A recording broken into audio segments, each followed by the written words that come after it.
इंसदाद दहशत गर्दी की अदालत ने 9 मई के मुजरिमों को सजाएं सुना दी हैं। इंसाफ के तकाज़ों को पूरा करते हुए इंसदाद दहशत गर्दी की अदालत ने 9 मुलजमान को सजाएं सुनाई।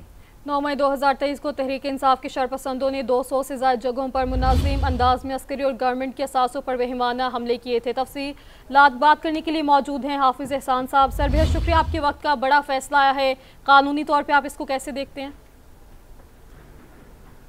बिस्मिल्लाहिर्रहमानिर्रहीम। मैं इसको 3 एंगल से देखता हूँ। एक इसका एंगल लीगल कॉन्स्टिट्यूशनल है, दूसरा इसका एंगल ये है कि क्या उस अदालत के अंदर उस प्रोसेस को अडॉप्ट किया गया है, और तीसरा ये है कि क्या अगर एक ऐसा ग्रोह जो है वो इन पॉलिटिकल राइट ऑफ प्रोटेस्ट के नीचे जाके इन जगहों के ऊपर जाए जो आपके मिलिट्री इंस्टॉलेशन हैं या पब्लिक प्लेसेस हैं, और जिसमें 40 से ज्यादा ये सारी इंस्टॉलेशन थी, 3 अरब से ज्यादा नुकसान हुआ, और पूरा एक प्रोवोकेशन के साथ पूरे मुल्क के अंदर जो है जो एक्सरसाइज की गई थी उसको हर शख्स ने कॉन्डम किया है, चाहे पाकिस्तान के अंदर है या पाकिस्तान से बाहर है। सिर्फ इशू इतना था कि इनका ट्रायल जो है वो किस जगह होना चाहिए।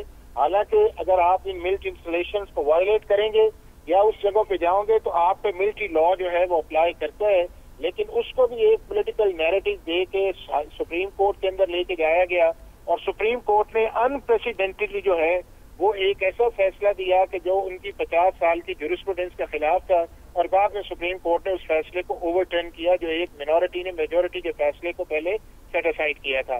तो जब ये सारी कंट्रोवर्सी शिफ्ट हुई तो फिर ये कहा गया कि जी सबूत नहीं है, अदालतें ट्रायल नहीं कर रही थी, सुप्रीम कोर्ट से एक डायरेक्शन आई कि इनको एक्सपेडाइट करें। तो अब मैं समझता हूँ कि 2.25 साल के अंदर ये ट्रायल जो है वो आया है, तमाम चीजें अदालत ने कंसीडर की हैं, प्रोसिक्यूशन अपनी एविडेंस लेके आई है, उसके बाद ओपन ट्रायल हुआ है, इन कैमरा ट्रायल नहीं हुआ, और इनको राइट ऑफ डिफेंस मिला है, क्रॉस एग्जामिनेशन मिला है, 342 की स्टेटमेंट मिली है। उसके बाद जो है अदालत नतीजे जिस पे पहुंची है, कुछ को एक्विट किया है, कुछ को ज्यादा सजा दी है, कुछ को कम दी है। तो वो जो एक नैरेटिव है कि ड्यू प्रोसेस ऑफ लॉ नहीं है, वो मैं समझता हूँ कि एक सिर्फ एक पॉलिटिकल स्टेटमेंट है। एटीसी ने तमाम जो फैसले दोनों किए हैं लाहौर के अंदर या उसके बाद सरगोदा के अंदर किए हैं, वो अपनी जुरिस्डिक्शन को एक्सरसाइज किया है, तमाम शहादतों को देखा है, और अगर इन ट्रायल्स को सीरियसली लिया जाता या सही इनको परसू किया जाता तो मुमकिन है कि और प्रोसिक्यूशन में डेंट डाला जाता।